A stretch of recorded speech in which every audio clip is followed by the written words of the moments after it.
Hi, welcome to this first lecture in the computer security module. In this lecture, we will talk about the relationship between cryptography and security at the most basic level. First of all, we will talk a little bit about the references that we use for this module throughout, and particularly in this first part, which is related to the area of computer security and cryptography. There are two books. The first one is Modeling and Analysis of Security Protocols by Peter Ryan, Steve Schneider, and others. And this is actually a slightly advanced reference. It has a lot of basically mathematics in terms of the way it describes security and security protocols in general. However, it is an essential reference book, particularly for the first 6 weeks or so of the module, in which we talk a lot about the idea of a security protocol and how security can be achieved in communication protocols in general. The other book is a sort of more general book, but equally important, is Computer Security by Dieter Goleman. In here, I've got a picture of the third edition of this book, which is the one which has white cover, but equally as good would be the second edition, if you can get your hands on, which has got a green cover. Actually, there's not much difference between the two editions. They are both good. However, myself, I generally use the third edition. Right, so moving on, we start first of all by laying out the principles that we're going to use and the language that we're going to use for this module, and the sort of concepts that will allow us later on to build on when we describe communication security and communication protocols that allow us to achieve security properties. So obviously we start first of all with the most basic stuff, which is what is encryption. So for those of you who are familiar with encryption, it is a simple operation that basically, if you apply it to a message and a key, then the result of the application of this operation will be such that the message becomes obscure. And what does that mean? That means essentially that before encryption, your message was readable, was perfectly visible, and could be understood. However, after you've applied the encryption, it becomes something like this, like sort of random bits or random number. And of course, this essentially, what it does is that it hides the message, or hides the content of the message, but it does not essentially hide its existence. Okay, so you know that the message is still there. You know that it exists. It's just that now you cannot see it. All what you can see is a string of random bits. Now, of course, this would be bad in terms of communication. It is good for security because it hides the message. It makes it sort of unintelligible. However, it is bad from a communication point of view. And so therefore, in order for us to be able to kind of use encryption in a useful way, we have to be able to reverse its effect. And reversing the effect of encryption is called decryption. Okay, so that essentially means that you basically take the original key or some key which is related to the original key, and we will come to the a little bit more later on. We will come to this in more detail, and we use that key again in a separate operation called a decryption operation. And we apply that decryption operation to the encrypted message using that key, and we extract out of that the original message that we hid in the first instance. Okay, so this operation is called decryption or decrypting an encrypted message. So basically, as you can see here from the example, you have a set, well, you have the long sort of random number, or the set of random bits and digits corresponding to the result of the encryption that we did in the previous page. And when we apply the decryption operation to this random number, then surprise, surprise, we get the original message M. So in this case, we have simplified matters by using the same key. So in the encryption operation, we use the key, and here we are just essentially using the same key to do the decryption. Of course, this key is very important. It has to remain secret in this case. So if you were ever to leak this key or give it to someone else, then obviously that person or that group of people can themselves perform the decryption of the encrypted message. Okay, so therefore you lose the security, and we will come again to this in a little bit later to understand what that exactly means in more detail.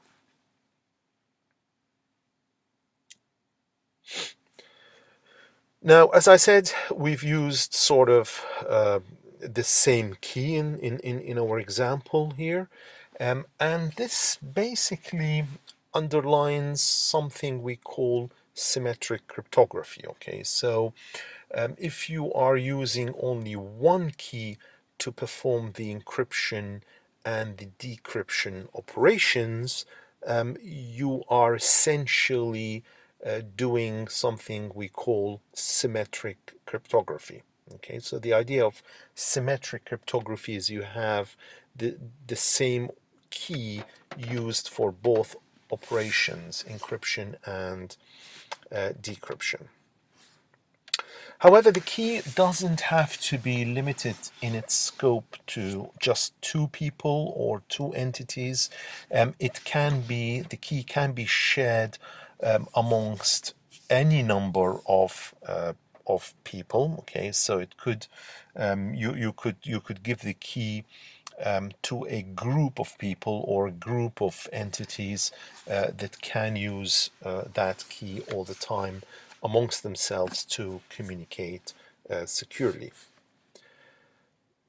And this essentially basically leads to either the concept of a one-to-one or many-to-many communications. Okay, so if your group consists of only two people, then the communication is a one-to-one. Okay, because it's only those two people communicating. However, if the group consists of n number of people, then it can be a many-to-many communication. Okay, so in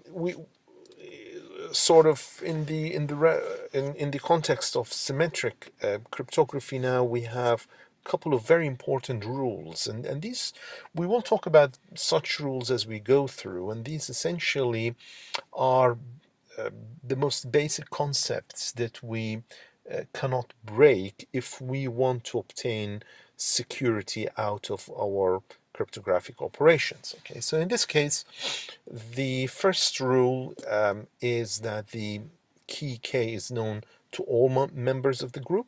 Okay, and that is very important because if you were performing an encryption, in other words, you're hiding the content of a message, then obviously I cannot benefit from that.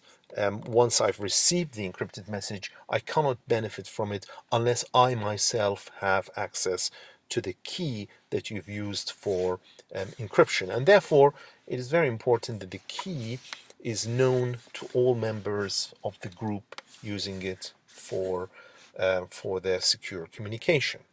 So that's the first principle. The second principle in symmetric cryptography is related to the security of the key itself, and it basically says that the key cannot be known to anyone who is outside the group. Okay, so essentially, the key should not be known to anyone who is not meant to have access to the content of those messages that we are trying to hide. So these are very important rules or concepts, because without these concepts, we cannot rely on cryptography to give us any form of security. Okay, so in this particular case, of course, we're talking about symmetric cryptography. The way we look at this is a utopian way. So in other words, we do not assume any sort of side channel attacks or brute force attacks or any sort of leaking, whether it's explicit or implicit, because if we did allow such additional mechanisms, then essentially we cannot model anything. Okay, we cannot model our security, and we have to then go down to the level of implementation to try to fix these attacks, or attacks that rely on such low-level mechanisms. Okay, so we adopt a utopian model by basically saying that keys and encrypted messages cannot be leaked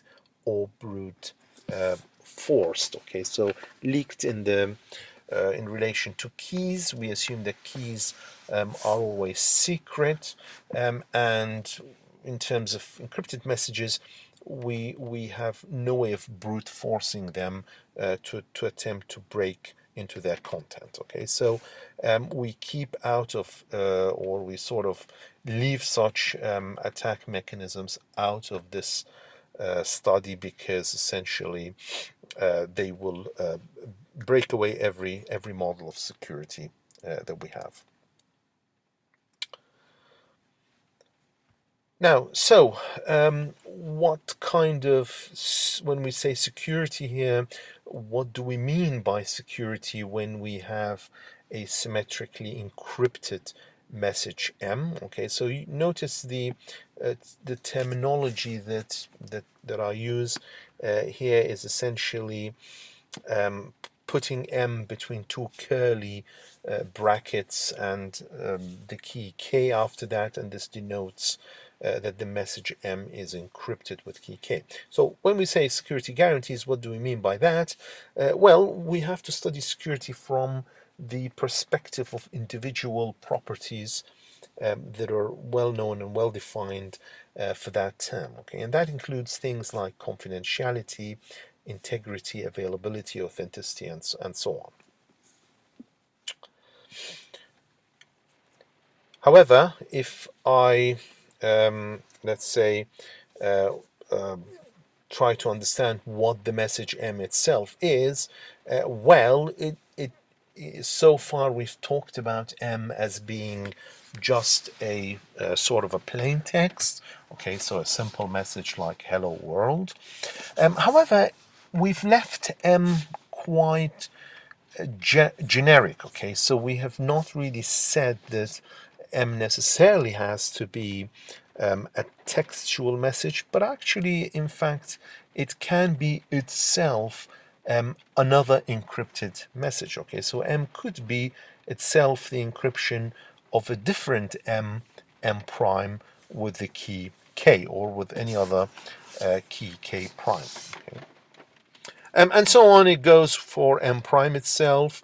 And as you can get the idea here, that this basically allows us to encrypt encrypted messages, which are themselves encryptions of other encrypted messages, and so on. So basically, um, you can go on and on and on encrypting, and that leads us to the concept of a complex cryptographic object. Okay, so it is not always the case that your message that you're encrypting is sort of a single layer thing. So basically, you encrypt hello world and that's it, you're done. But actually, you are encrypting other encryptions, and those other encryptions are themselves the encryptions of other encryptions, and so on. Okay, so this leads us, as I said, to the concept of a complex object, or a complex cryptographic object. Okay, and we've just given the example here that you could take some message M and then you keep on encrypting it with as many keys as you want. Okay, and that essentially renders a complex object. We call this complexity a cryptographic data structure. Okay, so the term that we use to refer to this ability to re-encrypt as many times as we want, we refer to it as a cryptographic data structure. Okay, so here is an example, a simple example, well, not so simple, but certainly not very complex, let's say, where you have an inner level here, which is essentially just some kind of plain text or text message saying this is the inner level, and that is being encrypted with a key K1. And so you have another message saying this is so is this one, and that's encrypted by a key K2 and some random number here. And you have these three things that we put together. Then after that, we have taken those three things, and we've encrypted them with a key K1 again, and then added that to another text, which is slightly of an outer level one, and encrypted that with a key K3. And finally, we've taken this whole thing, which is encrypted with a key K3, and we've added to it a final outermost message, which is saying, and this the outermost, okay, or the outmost. So this example demonstrates, in fact, two things. It demonstrates, first of all, that you can do encryptions as many times as you want on your data. However, it does also demonstrate something else that we often do, and we will often encounter later on, which is the idea of composing messages. Okay, so or message composition, as we call it. Message composition, you can think of it simply as putting two pieces of data together. Okay, so you put two pieces of data together in one file, for example. So you can take the content of two files, and you can put them together in one file. That constitutes composition. Or indeed any other way of doing it, as long as what you're essentially achieving here is that you are putting things together, or in other words, composing them. Okay, but of course, notice that in our case, composition implies order. Okay, so in other words, there is a difference between the order in which things appear. For example, if you take this sort of all this bit here, which was encrypted with the key K3, and I've added to it, or I've composed it with this text here. There is, of course, a sequence in this, okay? So the fact that this bit here appears first and this bit here appears second is important. And if I were to take this text and put it somewhere at the top, okay, then that would make the final object different, okay? So or it would render a different sort of object. So this kind of composition, we refer to it using this comma, okay? So whenever you see a comma, it means you have composed two things together, okay? And of course you can compose several things together. So again, in the same way that we are encrypting as many layers as we want, we can also compose as many things or as many pieces of data as we want together. Okay. Now, this was so far talking about the idea that essentially cryptography is symmetric. But of course, there is another area of cryptography in which keys are not the same. Okay, so that's basically the area that we call asymmetric cryptography. Okay, and the idea of asymmetric cryptography is that you perform encryption with one key, say K, for example, but you then perform decryption using a completely different key called K prime. Okay, so remember in symmetric cryptography, we encrypted and decrypted with the same key, K. In this case, our encryption happens with one key, K, and decryption with a completely different key, K prime. However, these two keys computationally, and we are not going to study the mathematics underlying this, but computationally you just need to realize that they are related. Okay, so they are different, but they're not unrelated. In other words, there is some kind of relationship between these two keys, one which is used for encryption and one which is used for decryption.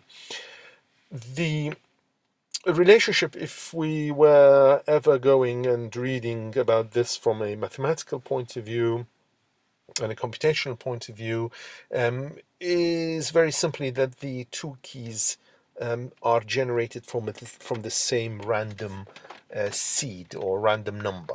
Okay, so what we call a seed usually is used for generating the two the two keys. Okay, so just however, from our point of view, just keep in mind that these two keys, even though they are sort of different, they're not unrelated. Okay, so there is some kind of relationship between them.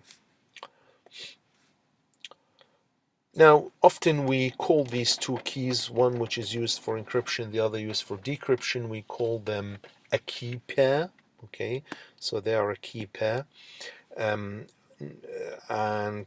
the idea of this then is that you are going to keep one of those two keys always secret. Okay, and that is sometimes also known as the private key. Okay, and we refer to it with this sort of symbol. So K subscripted with the letters PR to denote that it's the private key or the private side of the key pair. Okay, and the idea is that this private key, you always maintain it secret to yourself. However, the other key, we will always advertise it. Okay, so we will always advertise it to the rest of the world, and therefore, as a result, it is known as the public key because everyone in the public domain knows about this key. And the way we refer to it is basically use the letter K subscripted with the two letters PB, and PB stands for public. Now, asymmetric cryptography essentially implies that you use one of the two keys for encryption. However, in order for you to decrypt the message, you will have to use the other key. Okay, so you cannot use the same key. Or if you did use the same key, then it basically is not asymmetric cryptography anymore. You have to go back to the context of symmetric cryptography and use one of the symmetric cryptography algorithms to do that. But in the case of asymmetric cryptography, if you are going to encrypt with one key, then you have to use the other one for decryption. Okay. So that goes for both of them. Okay, so you can use the public key to encrypt or the private key to encrypt. So if you were using the public key to encrypt, you must use the private key for decryption. And also similarly, if you were using the private key for encryption, you must use the public key for decryption. Now, of course, which one do we use becomes the £100 million question, because, of course, it will be dictated by the sort of property that you are looking to maintain, the security property that you're looking to achieve and maintain. Okay. Now, of course, as we said, when we say security, security is a very generic term, and therefore we have to sort of go down and specify it a little bit more. And we said that, in that context, we will have to use several flavors of this term. Okay, so one of them is confidentiality. Okay, or sometimes the same term is used to refer to the secrecy of things or data and so on. We're going to use the word confidentiality here,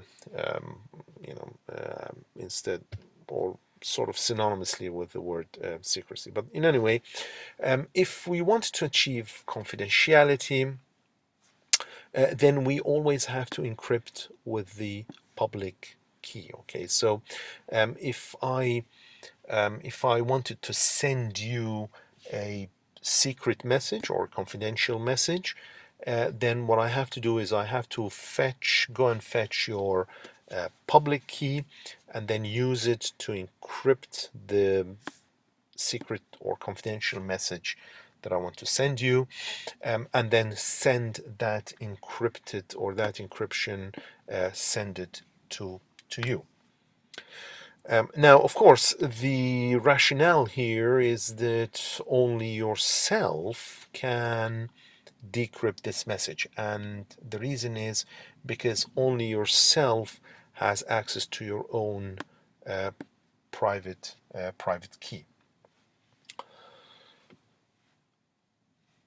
So as a result, M will remain secret between myself and yourself, because you are the only person in the world who had the ability to decrypt the term that I have essentially encrypted.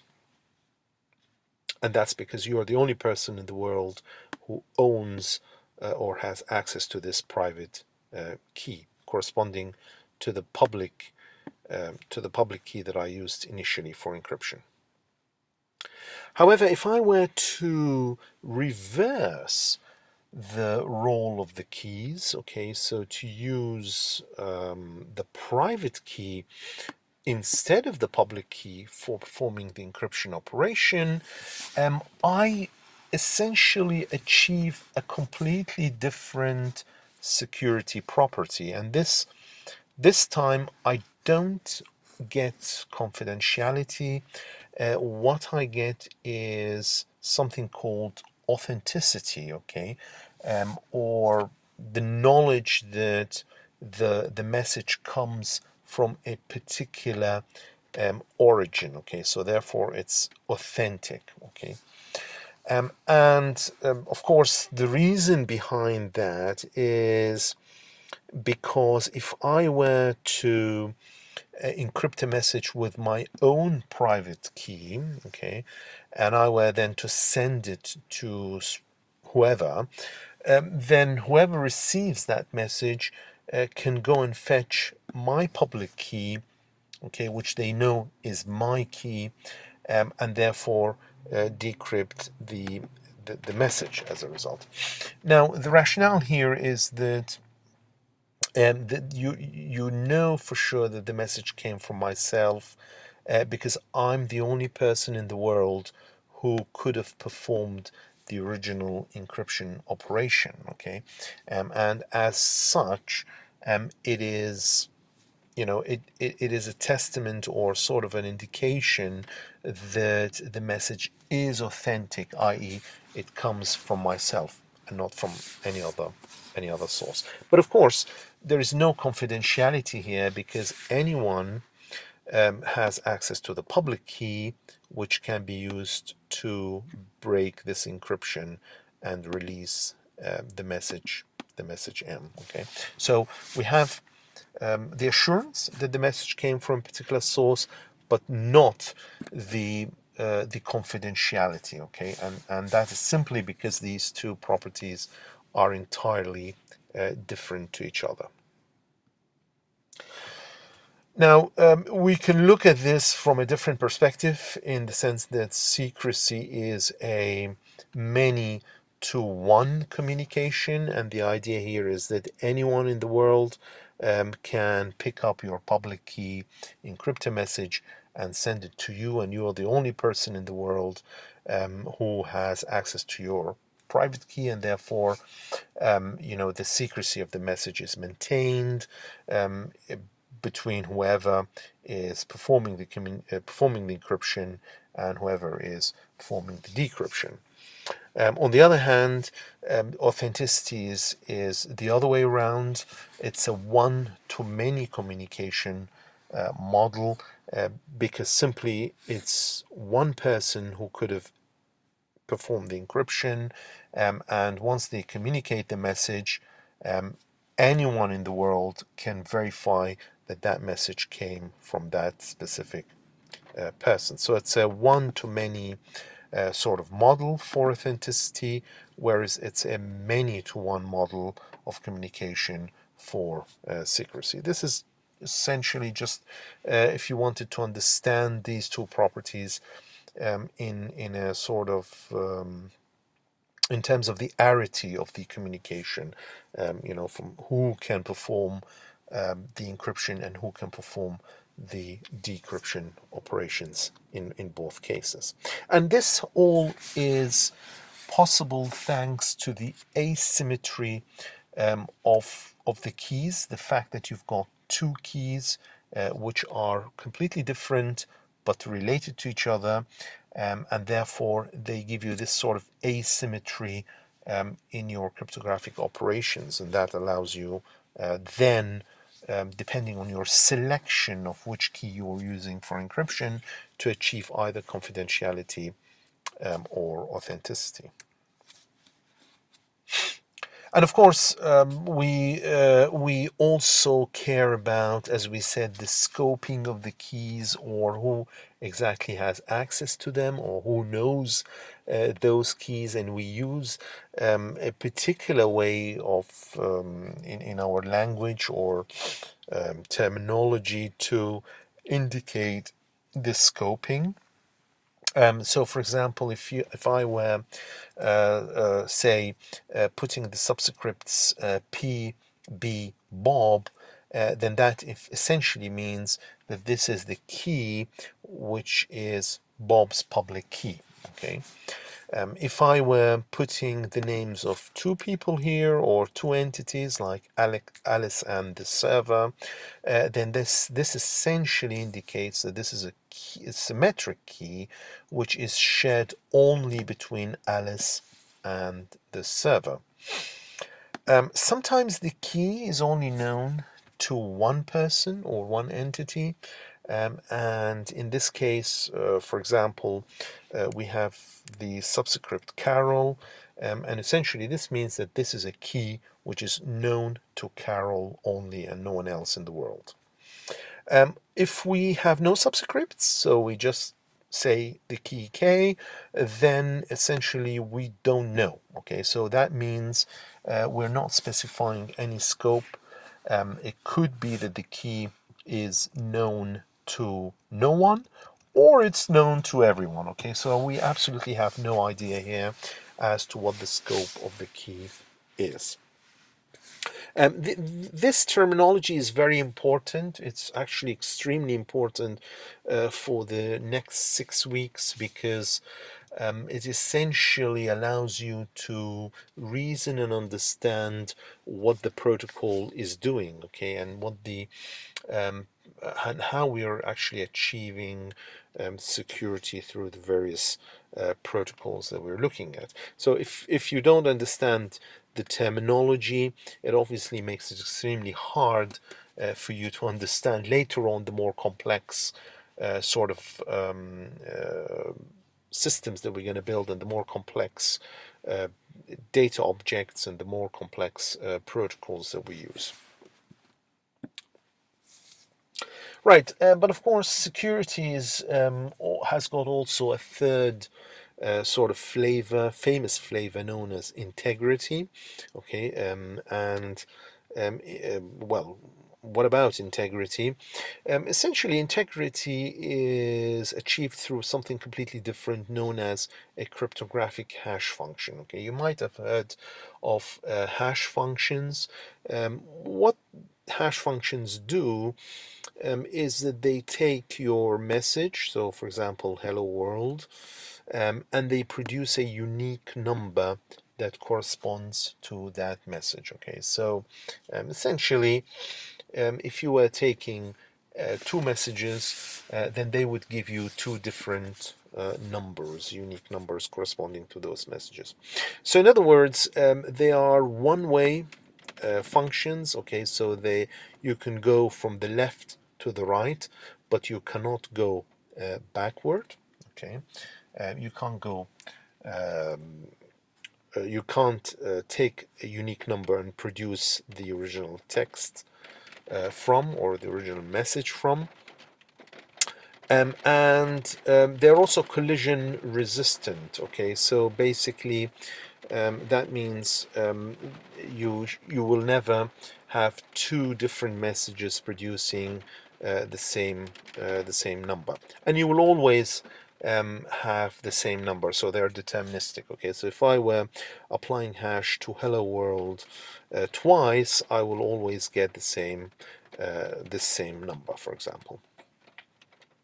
They have other sort of properties which we often characterize by the term EIII.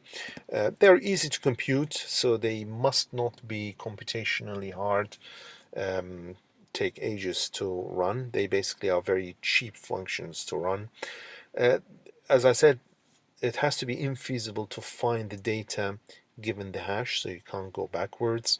Also infeasible to modify the data without changing the hash, and infeasible to find two different pieces of data with the same hash value. Okay.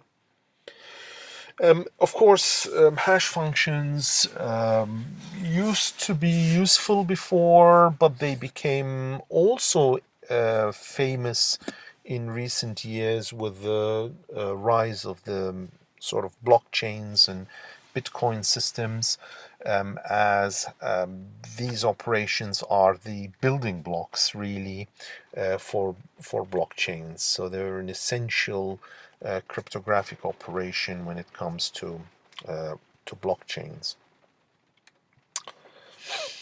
Here is another example. You've got three inputs and you apply a hash function, you get three different numbers. There are various hash algorithms out there, and these have themselves have different implementations and different tools, numerous ones. MD5 is an old one, and there's all the SHA with various numbers, also, and the Tiger and Whirlpool, a lot of other um, um, hashing algorithms, but they essentially, most of them, they do the same thing. The only difference between them is the way that they computationally hash your message, and the degree of security they provide you in terms of adhering to these properties. Now we come to the last bit today, which is the concept of a digital signature. Now, of course, we talked about confidentiality, authenticity, and integrity, but you can also, of course, combine some of the operations of encryption and hashing, for example, in order to produce something which is a slightly more complex. Okay, and that thing is what we call a digital signature. And you can imagine a digital signature as being basically the digital equivalent of a standard hand signature. Okay, the idea is that you want to authenticate messages to make sure that you have signed a particular piece of data, and therefore if somebody changes that data, then it invalidates the signature itself. So they are a mechanism for achieving authenticity and accountability at the same time. Okay, so how does a digital signature work, or how is it generated? So assume you have a message here. Okay, the first thing you do is you apply a hash operation to it. Okay, so this is the same as the hash that we talked about. So you can use a SHA or MD5 or any other hashing algorithm to essentially hash this message. Now, once you've hashed it, you've obtained the hash of the message. Okay, you take that and you encrypt it with your own private key. Okay, so, or whoever entity is trying to sign the message, they will take that hash and they will encrypt it with the private key. Okay, so akin to the what we talked about earlier, which is essentially the use of private keys in encrypting messages in the asymmetric cryptographic model. Now, once you've done that, you have this thing here, which is the encryption of the hash of the message using the private key. And you take that, you just compose it with your original message. Okay, so you attach it with your original message, and that becomes your signature, or essentially your signed message. Now, why is that useful? It's useful when you look at the reverse operation, which is what we call validation, or the validation of digital signatures. And the idea of validation is that you try to prove that the source of a signed message is the original entity that applied the encryption using the private key. And also, you are trying to prove something else, which is that the message itself has not been modified while it was being communicated, i.e., the signature is the signature of the original message itself, and that message has not been essentially modified in transit. So how does the validation work? You take what you obtained from the previous operation, which is essentially your message and the signature attached to it. You extract the message, you hash it, okay, and you put the hash aside. Then you take the signature itself, you decrypt it using the public key. So remember, the signature is an encryption of the hash using the private key. In this case, you're trying to prove the origin, or you're trying to prove the authenticity of this hash, and therefore what you need to do is you need to pick the public key of the entity or the person who did perform this encryption using their private key. So you take their public key and you use that to decrypt the um, the encrypted hash. Now, of course, if the public key here corresponds or is related to this private key, then your decryption will succeed, and you will be sure that that the origin of the message is, you know, whoever owns the pair of these two keys. Okay. So if you succeed, you'll then be able to extract the hash, which is this part here, the part which is encrypted, and then you perform a comparison between the two hashes. Okay, so remember, this hash here is of the message that you've received, and this hash here is of the original message that was sent, which was then later on encrypted. And you try to perform a comparison between these two hashes. If the comparison succeeds, then that means that this message here, which was attached to the signature, is in fact the original message that was signed, okay, in the previous step or in the previous slide. If they don't match, it means somebody has essentially altered this message M here, and therefore, you know, it's not the same as the original message that was signed, and therefore you should immediately discard the signature as being invalid. Okay, so you have to discard in two situations: either if the two hashes don't match each other, which implies that the message that you've received is not the message that was signed originally, or if you fail to decrypt or authenticate, let's say, the origin of the signature. Okay, and that is when you fail to perform this decryption, which means that this public key is not related to this private key, or in other words, that the person or entity sending this whole digital signature is not who they're claiming to be. So that is proving that the origin of the signature is incorrect. So you discard in two situations: when the origin of the signature is not authentic, and second, when the message itself has been changed compared to the original message that was signed. Okay.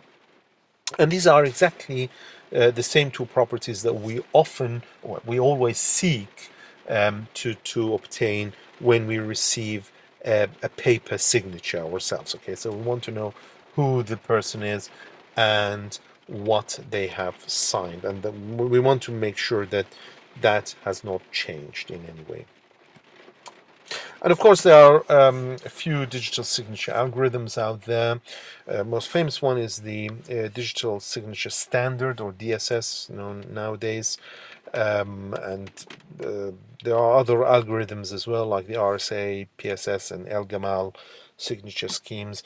Many of these are standards which give you the mathematical definition of how to obtain signatures, but themselves have several implementation tools. Okay, so you can in the future, when you see a tool that, you know, claims to be sort of doing digital signing, then you know exactly.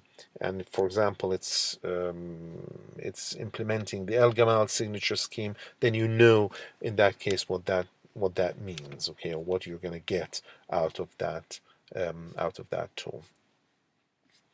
Okay, so that is all for today. Thank you very much for listening. Goodbye.